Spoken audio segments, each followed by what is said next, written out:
విజయన breaking news చూస్తున్నాం. తెలంగాణలోని పలు ప్రభుత్వ జూనియర్ కాలేజీల్లో ఫేక్ సర్టిఫికేట్స్ తో విధుల్లో చేరిన 35 మంది జూనియర్ లెక్చరర్స్ ను వ్యవహారం వెలుగులోకి వచ్చింది. విద్యాశాఖ నిర్వహించిన తనిఖీలు, సర్టిఫికేట్స్ల పరిశీలనలో వీరి విద్యా అర్హత పత్రాలు నకిలీవని తేలినట్టుగా తెలుస్తోంది. దీంతో ఇంటర్ బోర్డు 35 మందికి షోకాజ్ నోటీసులు జారీ చేసింది. వారం రోజుల్లోగా వివరణ ఇవ్వాలని నోటీసుల్లో కోరింది.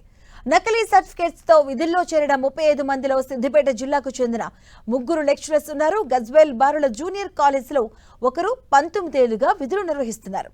చిన్నకోడూరు జూనియర్ కాలేజీలో కెమిస్ట్రీ లెక్చరర్ గా మరొకరు, అలాగే చెర్యాల జూనియర్ కాలేజీలో మ్యాథ్స్ లెక్చరర్ గా ఇంకొకరు పనిచేస్తున్నారు. వీరు తొలుత కాంట్రాక్ట్ పద్ధతిలో విధులు నిర్వహించారు.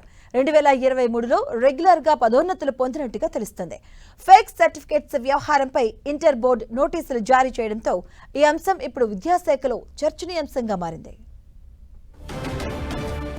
ఇదే అంశానికి సంబంధించిన పూర్తి డీటెయిల్స్ మా కరెస్పాండెంట్ పివి రావు అడిగి తెలుసుకుందాం. పివి రావు, మాధవి, రాష్ట్రంలో ప్రభుత్వ జూనియర్ కాలేజీల్లో నకిలీ సర్టిఫికెట్ తో విధుల్లో చేరినటువంటి 30 మంది జూనియర్ లెక్చరర్ వ్యవహారం ఒకటి వెలుగులోకి వచ్చింది.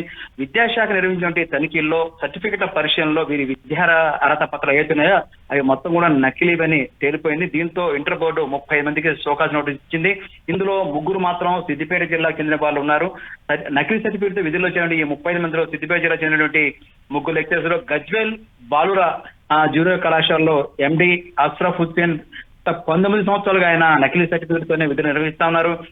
అదేవిధంగా చిన్నకోడూరు జూనియర్ కళాశాలలో గుంటక ప్రసాద్ కెమిస్ట్రీ లెక్చరర్ కూడా, ఇతను కూడా దాదాపుగా 16 సంవత్సరాలుగా ఆయన విధులు నిర్వహిస్తా ఉన్నారు. చేర్యాల జూనియర్ కళాశాల పరశురామ్ అనేటువంటి మ్యాథ్స్ లెక్చరర్ కూడా విధులు నిర్వహిస్తా ఉన్నారు. మొత్తం మీద ఎంత కూడా విలువలు రావడంతో వీరందరూ కూడా షోకాజ్ నోటీసులు ఇచ్చారు. అయితే కాంట్రాక్ట్ పద్ధతిలో గతంలో వీరు లెక్చరర్స్ గా పనిచేశారు. 2023లో రెగ్యులర్ గా చేయడంతో ఈ నకిలీ సర్టిఫికెట్ తోనే వీరందరూ కూడా రెగ్యులర్ గా లెక్చరర్ గా కొనసాగే పరిస్థితి కనిపిస్తా ఉంది. ఇది వెలుగులో రావడంతో ఇంకా జిల్లాలో ఏ శాఖలో ఎంతమంది నకిలీ సర్టిఫికెట్ తో ఉన్నారని కూడా చర్చనీయాంశంగా మారింది. మొత్తం మీద చూసుకున్నప్పుడు గత 16 సంవత్సరాలుగా గత 18 ఏళ్లుగా వీళ్ళు విధులు నిర్వహిస్తున్నప్పటికీ వీళ్ళ యొక్క సర్టిఫికెట్ నకిలీవని ఎవరూ గుర్తించకపోవడం మాత్రం దారుణంగా కనిపిస్తా ఉంది. ఇప్పటికైనా ఇంటర్ శాఖ కదిలి ఇంకెంతమంది నకిలీ సర్టిఫికెట్ తో ఈ విధంగా విధులు నిర్వహిస్తారని తేల్చాల్సిన అవసరం ఉంది. ఇదే కాకుండా మరిన్ని శాఖల్లో కూడా ఎవరెవరు ఏ నకిలీ సర్టిఫికెట్ ఏ శాఖలో పనిచేస్తారని కూడా ప్రభుత్వం దీని మీద దృష్టి పెడితే మాత్రం మరిన్ని వెలుగులోకి వచ్చే అవకాశాలు కనిపిస్తుంది. మాధవి.